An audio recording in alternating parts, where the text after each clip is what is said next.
Le quartier Églantine est le quartier durable exemplaire que nous avons réalisé et développé ici à Morges, à côté de Lausanne, un quartier qui répond aux besoins de la population morgienne et de ses habitants aujourd'hui. Les éléments identitaires de ce quartier, on peut citer l'énergie 100% renouvelable qui alimente aujourd'hui ce quartier, le label Site 2000 watts qui atteste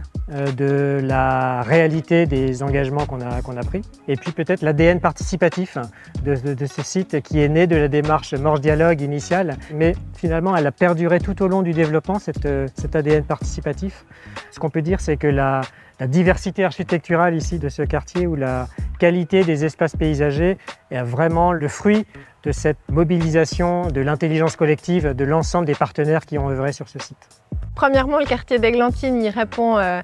la pénurie de logements qu'on vit actuellement sur notre territoire communal en offrant des nouveaux logements à la population morgienne et de la région. Mais au-delà de ça, il s'inscrit aussi dans les politiques publiques de la ville de Morges, que ce soit en matière de mobilité, d'environnement ou encore d'énergie par rapport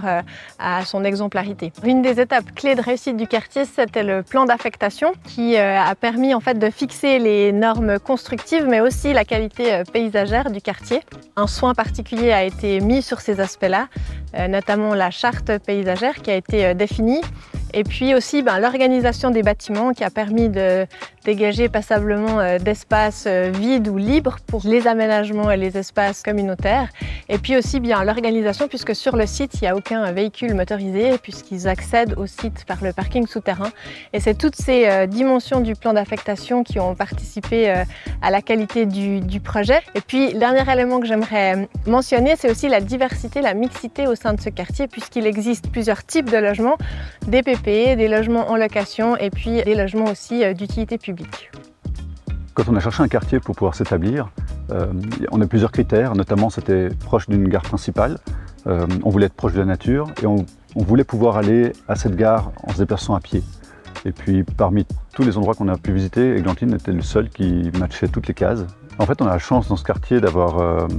un quartier sans voiture, sans véhicule à moteur, ce qui permet notamment à tous les enfants qui vivent dans le quartier de jouer dehors, jouer au ballon, que ce soit on a un grand champ, on a une grande place, et ça c'est assez agréable. À côté de ça, on a aussi une association de quartier qui est super engagée et qui organise plein d'animations tout au long de l'année, que ce soit des marchés créateurs, il y a une soirée pour le 1er août, il y a une soirée pour Noël. Ça rend vraiment toute cette animation de quartier agréable, festive, joyeux, assez amicale et où il fait réellement bon vivre en fait.